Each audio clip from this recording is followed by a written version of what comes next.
this person. Pakunzi, it will be maybe, let's say, last month you realize that maybe Boko Haram has dropped 150 people in a village. You will never see any Nigerian hosting a panel to talk about it. Never mind even making typing it on the comment section. Why is it like that? Okay, can you just please inform us why is it like that, Pakunzi? Yeah, thank you, Mamboso. We are a country that, we are denialists, and that's the issue. So I think people just, when we have Boko Haram, situations in Nigeria, we don't talk about it enough because we don't feel concerned. That's the issue. Even the media don't talk about it. Here, we don't prosecute them. In Malaysia, they prosecute Nigerians every day. You're never going to see Nigerians making fuss about it. So again, it's basically because it's South Africa. It's the envy, the natural jealousy they have towards this country. And also, we need to get married. You are the real president. You see? I'll marry you, Landy. Thanks. Yes. So you see, Pakunzi, this is the bottom. This is the point of it. It's not about the guy who was unalived.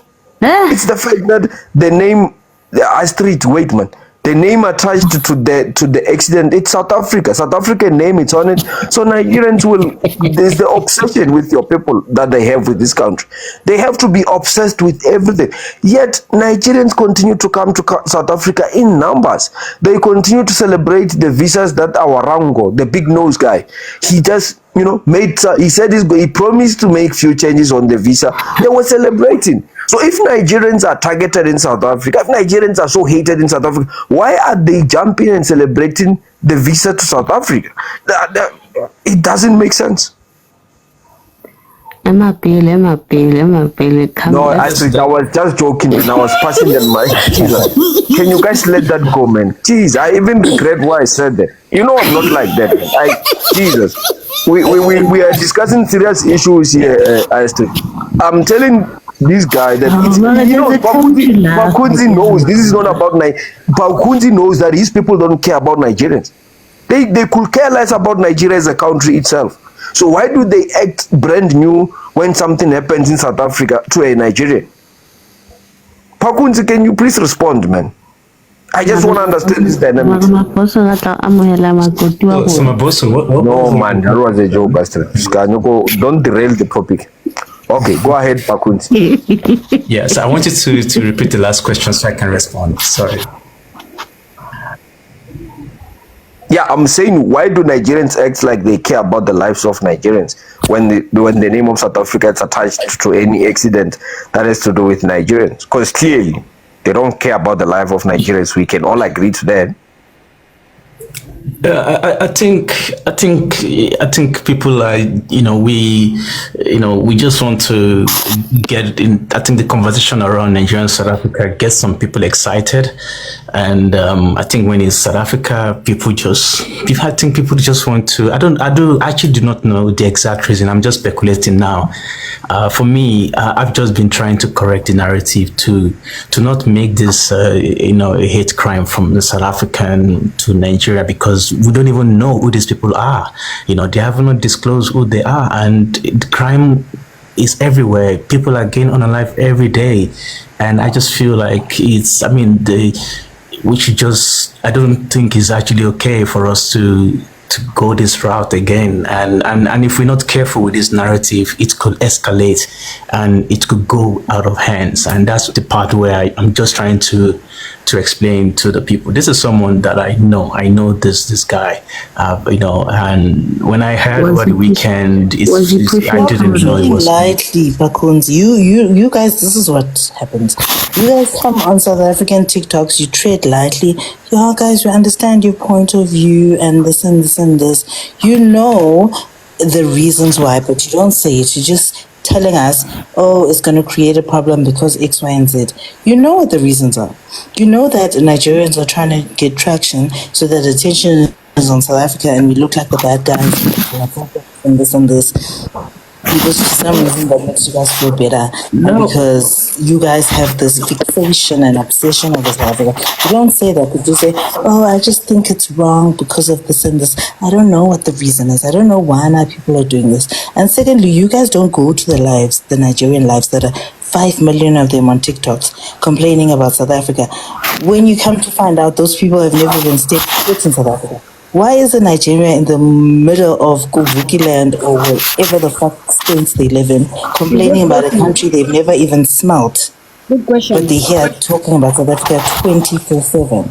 You know, Pakunzi, what's the issue. You know that Nigerians have an issue with South Africa and that they have this fixation and obsession over it, but you guys don't address that. You just say, "Oh, I think that we as a people." Stop that shit. I'm so sick of this, like, fakeness, niceness, wokeness. I'm just Pakunzi. tired. Pakunzi, can I just ask you a question? Yeah, ask her. What was this guy doing? What was his Yeah, sure. occupation since you know him? What was he doing in South Africa? Is this guy is into music? No, that's a lie. Yes. That's a lie. That's a lie. What's the album? His release. If you That's look a at lie. his What's release, the album? Where's the CG? What's nothing? What music? Is that a document? yeah, you right. can. That's just. Oh, just Musagwa calm Maboso. down. Musagwa Maboso. Oh, hold on. Okay. Yeah. Yeah, no, it's fine. So it's into music, and he's been pushing this. You can say he actually has a name. So if you notice, most of the reports you've seen, none of them actually put his name. He has a stage name, and his name is Ochman Joe. I'll type it in the comments. You can check his videos on YouTube, and it's on Spotify, Apple Music as well, and all of that. So it's that's what he's been doing. It's been, it's not, he hasn't really been like a big artist, but he's been doing music on the ground for quite a while now. Yeah, that's So what he's been doing. the music he has a record and- label. I mean, So the music that he's been doing has been making him. Okay, never mind. I'm gonna. ask I think also, it's important to recognize that, Midrand in particular is very ripe with Nigerians. A Nigerian that was unalived, shot point blank in Boulders by another Nigerian. Because what they do is they fight over territory. Because remember, when they distribute powder, there's sale and distribution there. So they want to eliminate competition. That's how it works. They even see that's why when you see graffiti signs and graffiti paintings on the walls, a lot of that graffiti is actually to mark the territory that is owned or controlled or operated by a certain individual. And what they do is they get these young boys, you see these Nyaupe boys roaming the streets. What they do is they pay those boys to be on the lookout and to check if there's a new dealer trying to infiltrate his area or his territory. So they unalive each other because they want to eliminate competition. That is how it works. So until such time that we get the facts, who are the suspects, and Pakunzi, the truth of the matter is, just because the guy was making music maybe and whatnot, it doesn't mean that he was not involved in these other things. That is why we need a police report that's going to establish the motive of it. But to Maboso's point that he was making earlier, it's true.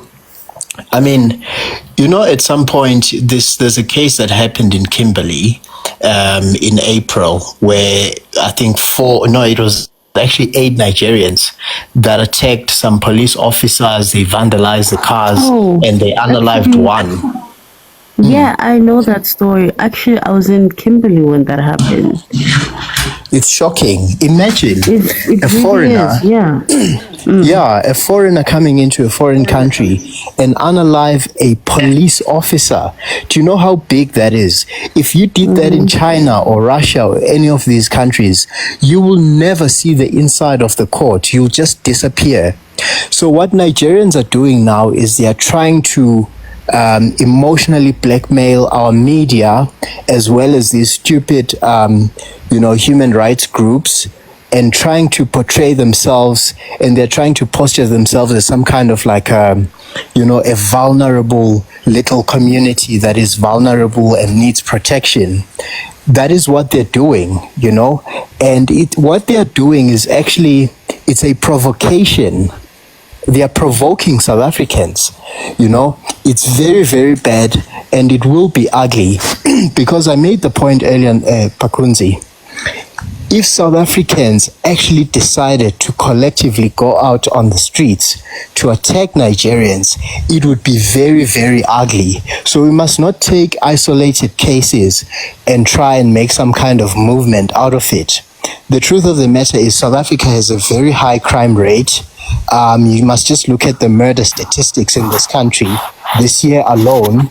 So if you live in a country that is such high crime levels, it is not inconceivable that a Nigerian will also fall prey to that. We never promised that Nigerians won't ever be victims of crimes. They are not special in that sense. And we must understand that everybody, if we all agree, as we all know, that South Africa has a high crime rate, then anybody can be a victim of that crime, and Nigerians are not special at all. So, yes. Yeah. Good evening, everyone. I just want to make a submission on this particular topic.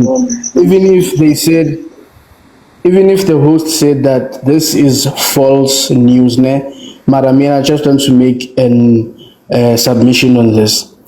As you, a Nigerian who's living in South Africa, and you saw your brother being unalived by quote South African, why are you still fighting for that guy instead of going to your country and live in peace? Because clearly you are not safe. There was this Nigerian guy that I saw on TikTok. He was warning his people and foreigners in general that South Africa is not the bed of roses that it used to be, because each and every South African is full of fire in them and they are ready to explode. Let's not forget what happened in 2008. The xenophobic attacks. Let's not forget what happened in 2008. So are you telling me that these so-called people are still fighting to stay in a country that doesn't want them, instead of taking their energy, going to fight their government and their president who is ruling them virtually? Because they say currently he's not in the country, he's ruling virtually. Why don't you go take that energy and fight for a better living in your own country, instead of trying to fight for a better living in someone's country where else you are not wanted? Like, you can see, like, it's clearly written on the wall that we do not want you in our country. It's simple. Thank you. Host, when I say something, when I say something, 1 second. Me personally, right? For what I've known about Nigerian people, there's an echo. I'm gonna mute you because go on. From what I have experienced about Nigerian people are very, very heartless. They don't care about anybody else. And me, myself, I don't have hate in my heart. There's no hate in my heart. But Nigeria, they are very heartless people. They only care about themselves. As a Nigerian man, he will love you. He's gonna take care of you. He's gonna do whatever, or he's gonna whatever. And they are very heartless people. And that is not coming from hate or whatever. It's coming from they should, respect other people and other people's country. You're just not gonna come in somebody else's country. Can I say something also, my sister? Sorry to disturb you. Ne? Sorry, I'm so sorry for that. No worry. Do you remember there's the incident that happened this year? Hello? Can I speak? Yes, my dear. Can I speak? yes, speak, go for it, man. Yeah, there is the incident that happened in this year. I don't know when it was. Maybe it was July or October. where South African women were stripped off naked in the streets. They were beaten until they died. There were 2 of them or 3 of them, if I may recall, I don't know, but it didn't make rounds up. It didn't make that noise. It didn't spread all over the world like this guy. The ladies they took the videos. The videos were circulating all over, but they didn't become so viral. We didn't even make it that bigger. But now, because the guy died, everybody dies. You can die, man. Like anybody, it's like his life. But I don't know why do they. But who? It's death, yeah. But I don't know why what. Why do they? Why do they make it as if like nah? Don't please TikTok language. Don't say that D word. At least say